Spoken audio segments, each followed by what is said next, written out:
ओम शांति। 3 दिसंबर 2024। बाबा के महावाक्य। मीठे बच्चे, याद की यात्रा में अलबेले मत बनो। याद से ही आत्मा पावन बनेगी।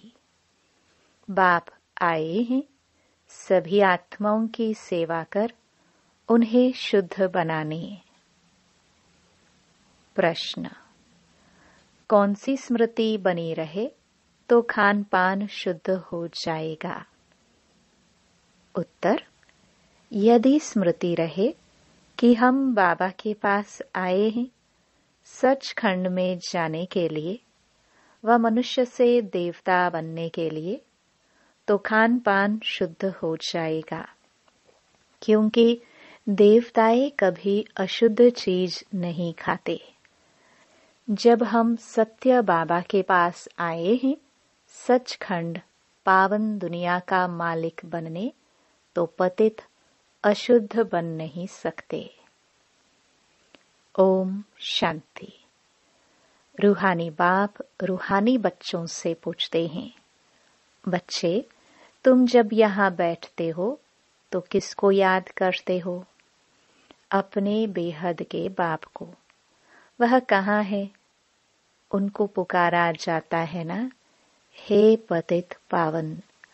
आजकल सन्यासी भी कहते रहते हैं, पतित पावन सीताराम, अर्थात पतितों को पावन बनाने वाले राम आओ।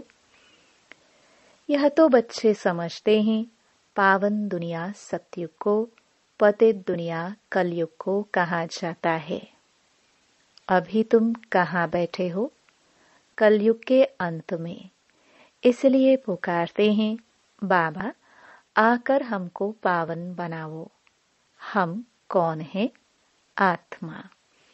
आत्मा को ही पवित्र बनना है। आत्मा पवित्र बनती है तो शरीर भी पवित्र मिलता है। आत्मा के पतित बनने से शरीर भी पतित मिलता है।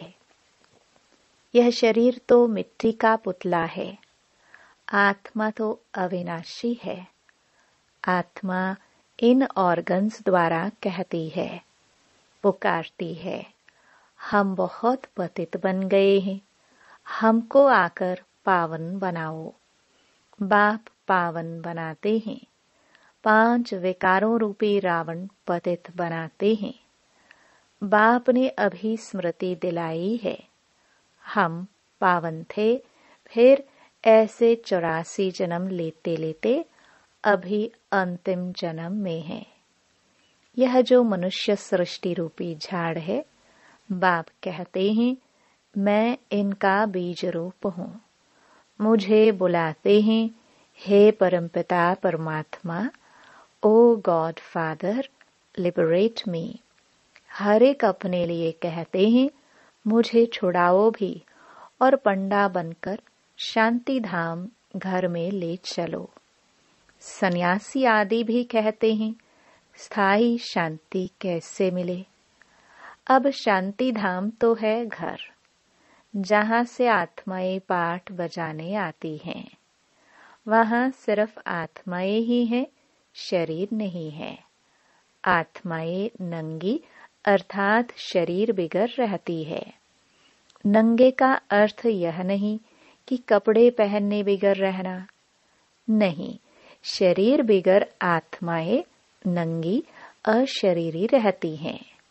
बाप कहते हैं, बच्चे, तुम आत्माएं वहां मूल वतन में बिगर शरीर रहती हो। उसे निराकारी दुनिया कहा जाता है। बच्चों को सीढ़ी पर समझाया गया है, कैसे हम सीढ़ी नीचे उतरते आए हैं। पूरे 84 जन्म लगे हैं मैक्सिमम, फिर कोई एक जन्म भी लेते हैं। आत्माएं ऊपर से आती ही रहती हैं।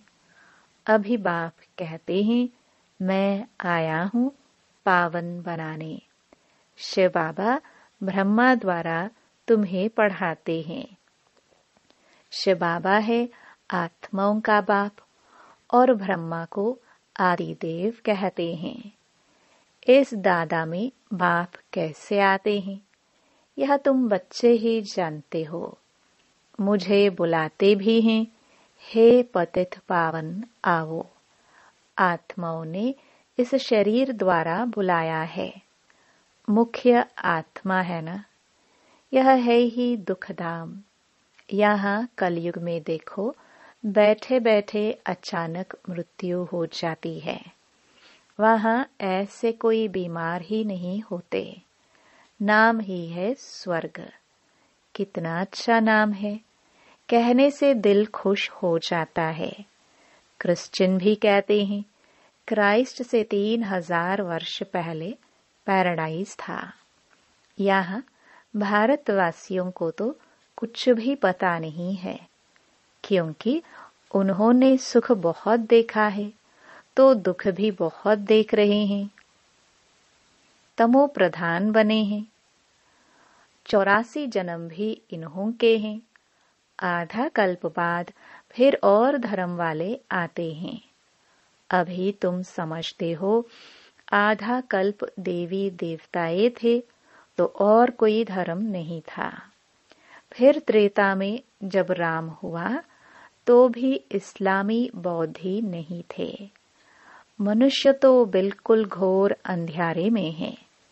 कह देते दुनिया की आयु लाखों वर्ष है। इसलिए मनुष्य मूंझते हैं कि कलयुग अजुन छोटा बच्चा है। तुम अभी समझते हो कलयुग पूरा हो, अभी सतयुग आएगा।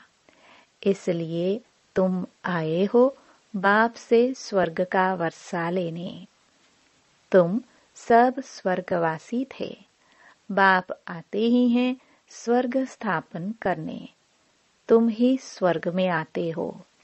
बाकी सब शांति धाम घर चले जाते हैं। वह है स्वीट होम। आत्माएं वहां निवास करती हैं। फिर यहाँ आकर पाठधारी बनते हैं। शरीर बिगड़ तो आत्मा बोल भी न सके। वहां शरीर न होने कारण आत्माएं शांति में रहती हैं। फिर आधा कल्प है देवी देवताएं, सूर्यवंशी चंद्रवंशी। फिर द्वापर कलयुग में होते हैं मनुष्य। देवताओं का राज्य था, फिर अब वह कहाँ गए किसको पता नहीं। यह नॉलेज अभी तुमको बाप से मिलती है। और कोई मनुष्य में यह नॉलेज होती नहीं।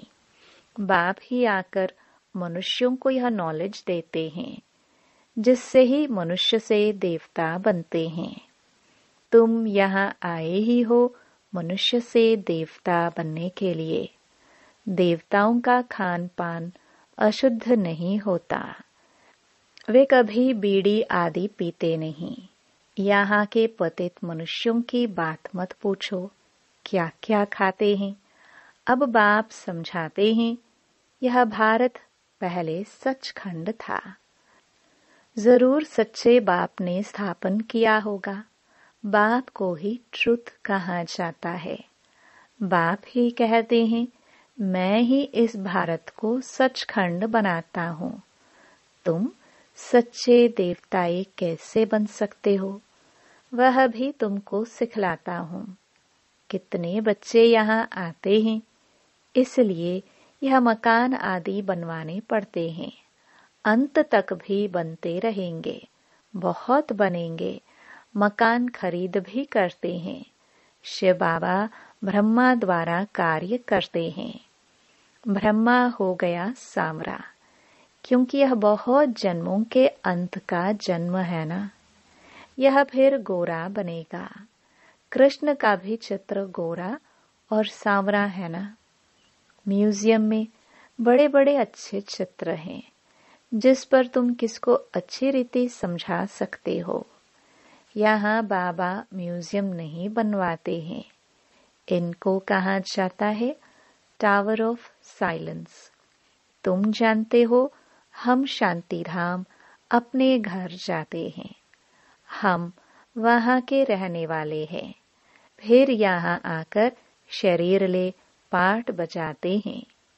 बच्चों को पहले पहले यह निश्चय होना चाहिए कि यह कोई साधु संत नहीं पढ़ाते हैं। यह दादा तो सिंध का रहने वाला था, परंतु इसमें जो प्रवेश कर बोलते हैं वह है ज्ञान का सागर। उनको कोई जानते ही नहीं। कहते भी हैं गॉड फादर, परंतु कह देते उनका नाम रूप है ही नहीं। वह निराकार है, उनका कोई आकार नहीं है। फिर कह देते वह सर्वव्यापी है। अरे परमात्मा कहाँ है? कहेंगे वह सर्वव्यापी है, सबके अंदर है। अरे हर एक के अंदर आत्मा बैठी है, सब भाई भाई है ना। फिर घट घट में परमात्मा कहाँ से आया? ऐसे नहीं कहेंगे, परमात्मा भी है और आत्मा भी है। परमात्मा बाप को बुलाते हैं, बाबा आकर हम पतितों को पावन बनाओ। मुझे तुम बुलाते हो यह धंधा, यह सेवा करने लिए। हम सभी को आकर शुद्ध बनाओ। पतित दुनिया में हमको निमंत्रण देते हो, कहते हो बाबा हम पतित हैं। बाप तो पावन दुनिया देखते ही नहीं। पतित दुनिया में ही तुम्हारी सेवा करने के लिए आए हैं। अब यह रावण राज्य विनाश हो जाएगा। बाकी तुम जो राजयोग सीखते हो वह जाकर राजाओं का राजा बनते हो। तुमको अनगिनत बार पढ़ाया है, फिर 5000 वर्ष बाद तुमको ही पढ़ाएंगे। सतयुग त्रेता की राजधानी अब स्थापन हो रही है। पहले है ब्राह्मण कुल, प्रजापिता ब्रह्मा गाया जाता है ना, जिसको एडम आदिदेव कहते हैं। यह कोई को पता नहीं है।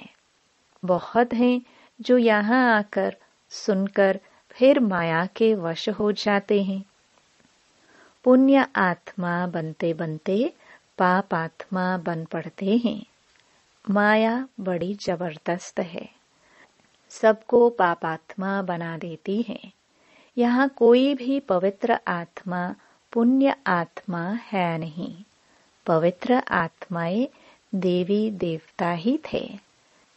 जब सभी पतित बन जाते हैं तब बाप को बुलाते हैं। अभी यह है रावण राज्य, पतित दुनिया। इनको कहा जाता है कांटों का जंगल। सतयुग को कहा जाता है garden of flowers. Mughal garden में कितने फर्स्ट क्लास अच्छे अच्छे फूल होते हैं। अक के भी फूल मिलेंगे, परंतु इसका अर्थ कोई भी समझते नहीं है। शिव के ऊपर अक क्यों चढ़ाते हैं, यह भी बाप बैठ समझाते हैं। मैं जब पढ़ाता हूँ तो उनमें कोई फर्स्ट क्लास मोतिये, कोई रतन ज्योत, कोई फिर अक के भी हैं। नंबरवार तो है ना, तो इसको कहा ही जाता है दुख धाम, मृत्यु लोक। सतयुग है अमर लोक। यह बातें कोई शास्त्रों में नहीं है। शास्त्र तो इस दादा ने पढ़े हैं। बाप तो शास्त्र नहीं पढ़ाएंगे। बाप तो खुद सद्गति दाता है, करके गीता को रेफर करते हैं। सर्वशास्त्रमयी शिरोमणि गीता भगवान ने गाई है, परंतु भगवान किसको कहा जाता है यह भारतवासियों को पता नहीं। बाप कहते हैं मैं निष्काम सेवा करता हूँ, तुमको विश्व का मालिक बनाता हूँ। मैं नहीं बनता हूँ। स्वर्ग में तुम मुझे याद नहीं करते हो। दुख में सिमरन सब करे, सुख में करे न कोई। इनको दुख और सुख का खेल कहा जाता है। स्वर्ग में और कोई दूसरा धर्म होता ही नहीं। वह सभी आते ही हैं बाद में। तुम जानते हो अभी इस पुरानी दुनिया का विनाश हो जाएगा। नेचुरल कैलामिटीज तूफान आएंगे जोर से, सब खत्म हो जाएंगे। तो बाप अभी आकर बेसमझदार से समझदार बनाते हैं। बाप ने कितना धन माल दिया था, सब कहाँ गया? अभी कितने इंसॉल्वेंट बन गए हैं। भारत जो सोने की चिड़िया था, वह अब क्या बन पड़ा है? अब फिर पतित पावन बाप आए हुए हैं, राजयोग सिखला रहे हैं। वह है हठ योग, यह है राजयोग। यह राजयोग दोनों के लिए है। वह हठ योग सिर्फ पुरुष ही सीखते हैं। अब बाप कहते हैं, पुरुषार्थ करो, विश्व का मालिक बनकर दिखाओ। अब इस पुरानी दुनिया का विनाश तो होना ही है, बाकी थोड़ा समय है। यह लड़ाई अंतिम लड़ाई है। यह लड़ाई शुरू होगी तो रुक नहीं सकती। यह लड़ाई शुरू ही तब होगी जब तुम कर्मातीत अवस्था को पाएंगे और स्वर्ग में जाने के लायक बन जाएंगे।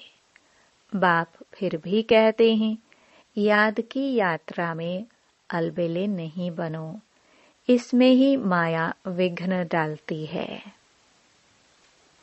अच्छा, मीठे मीठे सिखिलदे बच्चों प्रति मात पिता बाप दादा का याद प्यार और गुड मॉर्निंग। रूहानी बाप की रूहानी बच्चों को नमस्ते। धारणा के लिए मुख्य सार। पहला, बाप द्वारा अच्छी रीति पढ़कर फर्स्ट क्लास फूल बनना है। कांटों के इस जंगल को फूलों का बगीचा बनाने में बाप को पूरी मदद करनी है। दूसरा, कर्मातीत अवस्था को प्राप्त करने व स्वर्ग में ऊंच पद का अधिकार प्राप्त करने के लिए याद की यात्रा में तत्पर रहना है, अलबेला नहीं बनना है। वरदान, अपने मस्तक पर सदा बाप की दुआओं का हाथ अनुभव करने वाले मास्टर विघ्न विनाशक भव। गणेश को विघ्न विनाशक कहते हैं। विघ्न विनाशक वही बनते जिनमें सर्व शक्तियां हैं।